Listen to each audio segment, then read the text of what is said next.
Welcome back to the Deep Dive. Today we are taking on, well, one of the most abstract and frankly intimidating concepts out there, personal finance, and we're giving it a complete structural overhaul. We are. We're diving into this really powerful, kind of transformative idea. Which is? The idea that your life, right from age 18, is a business, and you are the CEO of You Incorporated. You Inc.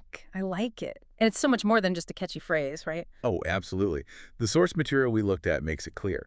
This metaphor, it immediately forces a shift in how you see things. How so? Well, every big decision, where you live, what you study, who you partner with, suddenly it's not just an emotional choice, it becomes a strategic business decision. And that is really the mission of this deep dive. We want to extract the foundational elements you need to run your life like a, well, like a successful company. Right, because think about it. Successful businesses, what do? They manage money with discipline. They plan for the future, decades out. And they rigorously evaluate every single dollar. Is this an investment or just an operational cost? And your life requires the exact same architecture. You're managing income, what a business would call revenue. You have operational costs, which are just your expenses. Liabilities, which is debt. Exactly. And investments. And I think this is a key point.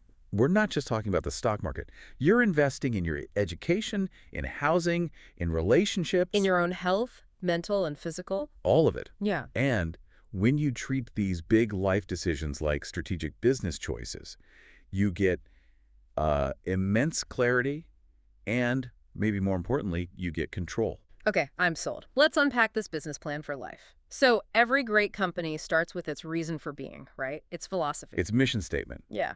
For You Inc., that's where you have to start, with purpose. Before you even touch a spreadsheet. Before anything. Yeah. You have to ask, what kind of life are you actually trying to build? Is it about public service? Is it high growth, high risk? Or maybe stability and community?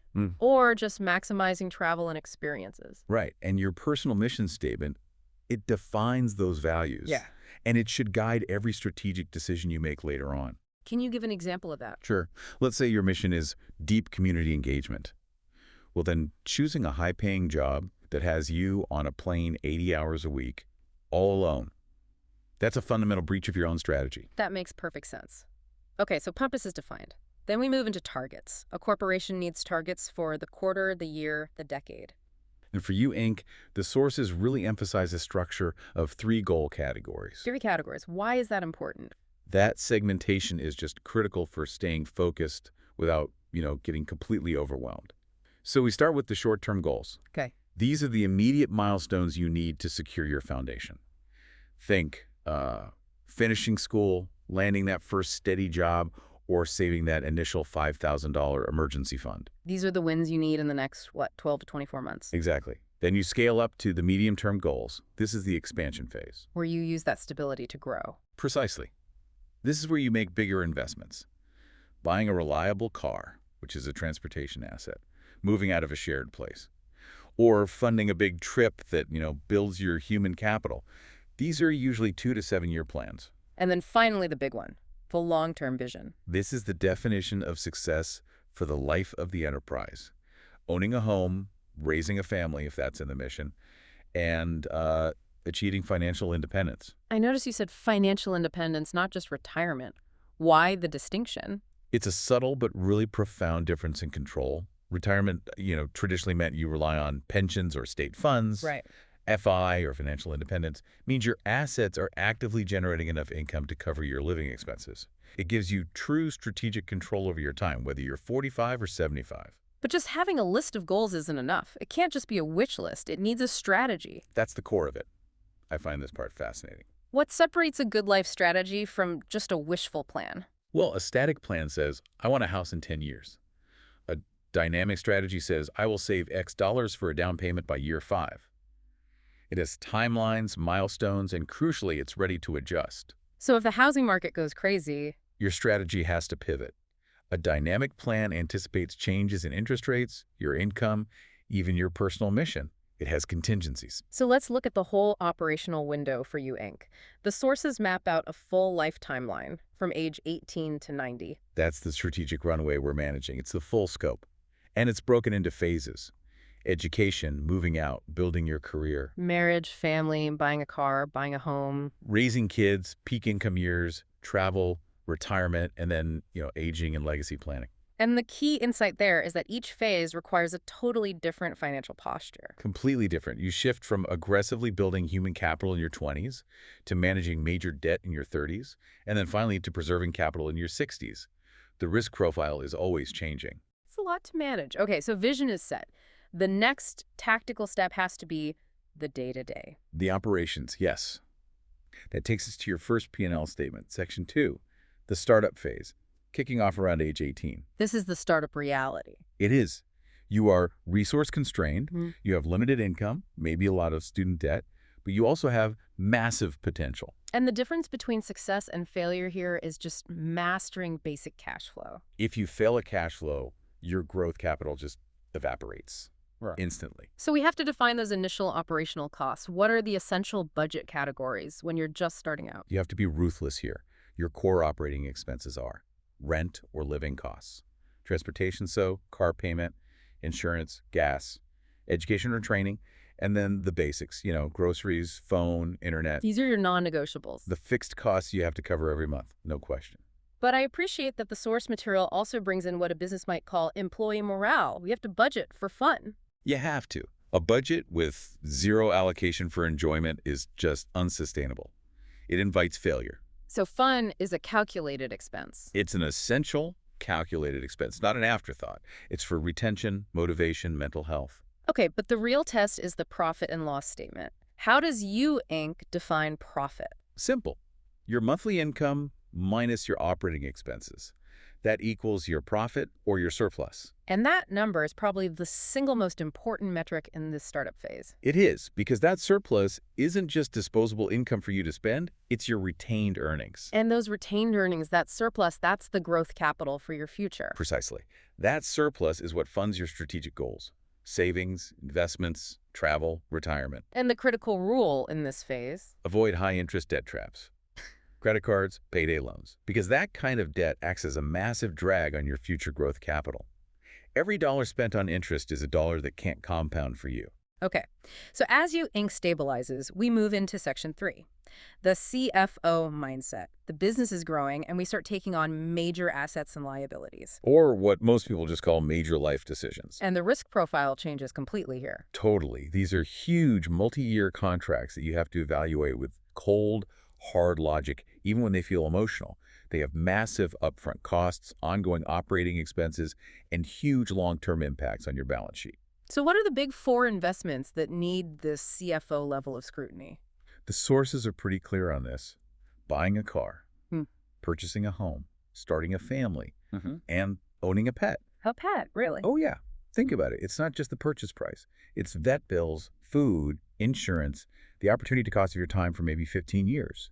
Yeah. You have to stop seeing it as just a want and start seeing it as a long-term liability or a capital investment. This is where I think the business metaphor could clash with the reality for some people. I mean, where's the room for spontaneity, for passion? Are we just optimizing spreadsheets? That is a crucial question. The CFO mindset doesn't eliminate passion.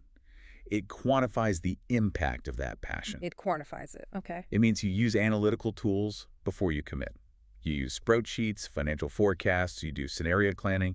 If you want to buy a house, the CFO doesn't just look at the mortgage payment today. They run scenarios. They run scenarios. What happens to my cash flow if interest rates go up 2%? What if one of us loses our job for 6 months? So it's about stress testing the decision, not killing the dream. Exactly. It's about making sure the dream doesn't become a nightmare under realistic economic pressure. Yeah. A real CFO understands the risk profile and puts financial buffers in place. Right. So once we're past the startup phase and we've made some of these big investments, we need ongoing accountability. How do we keep the business running smoothly? That brings us to Section 4, the management dashboard. The dashboard. Every CEO needs a dashboard, a single source of truth for the health and performance of the company. For You Inc., you need two main tools to maintain that oversight, First is the big picture view, the personal balance sheet. which tracks your net worth. It's a snapshot of everything you own, your assets, minus everything you owe your liabilities. That tells you the value of your company, But net worth alone isn't enough. You also need the operational view. which is your cash flow tracker, your monthly budget. That tells you if the business is viable, if it's growing right now. Because you can have a high net worth, but be totally cash poor if all your assets are illiquid. Precisely. So having the tools is step one.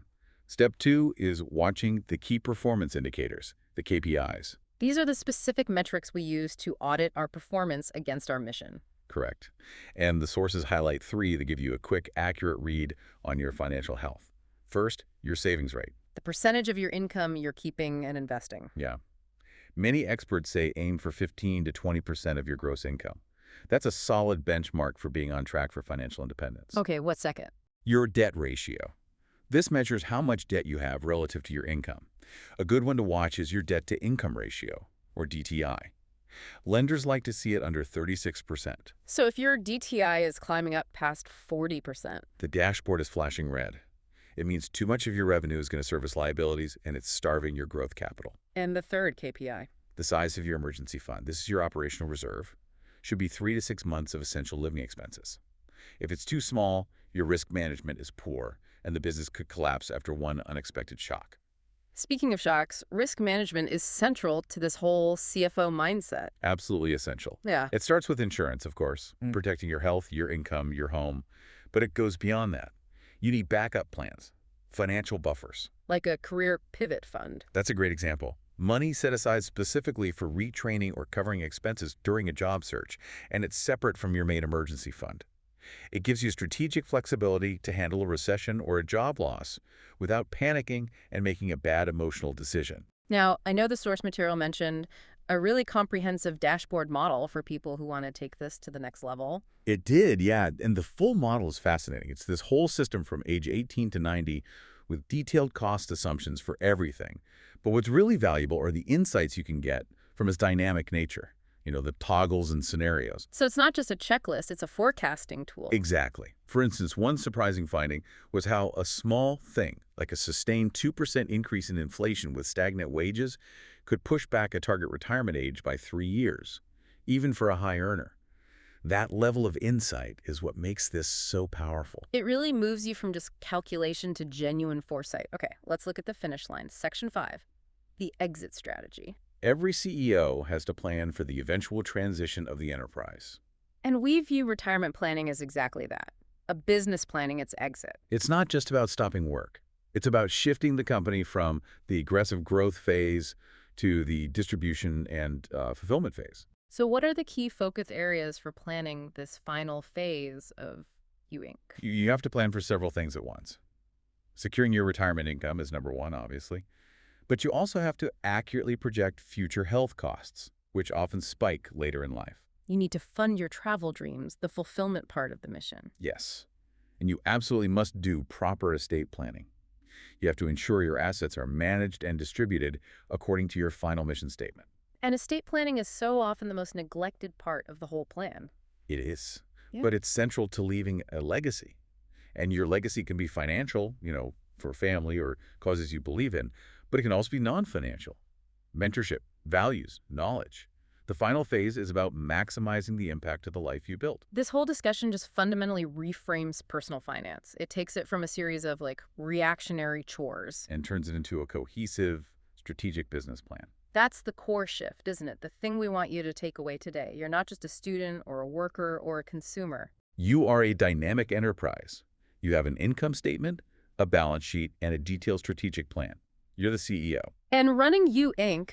with these fundamentals, it leads directly to confidence, to clarity, and to control. It lets you build your future, one calculated strategic decision at a time. And that framework, that is the most valuable asset you can possibly develop. So here is a final provocative thought for you to chew on. If your mission statement is defined and you've run your initial P&L, which of the 3 types of goals, short-term, medium-term, or long-term, do you need to formalize into a strategic, measurable timeline first to really kick off the operational phase of U Inc? Often, that first victory is the hardest one to get. Choose wisely, CEO. We'll catch you on the next deep dive.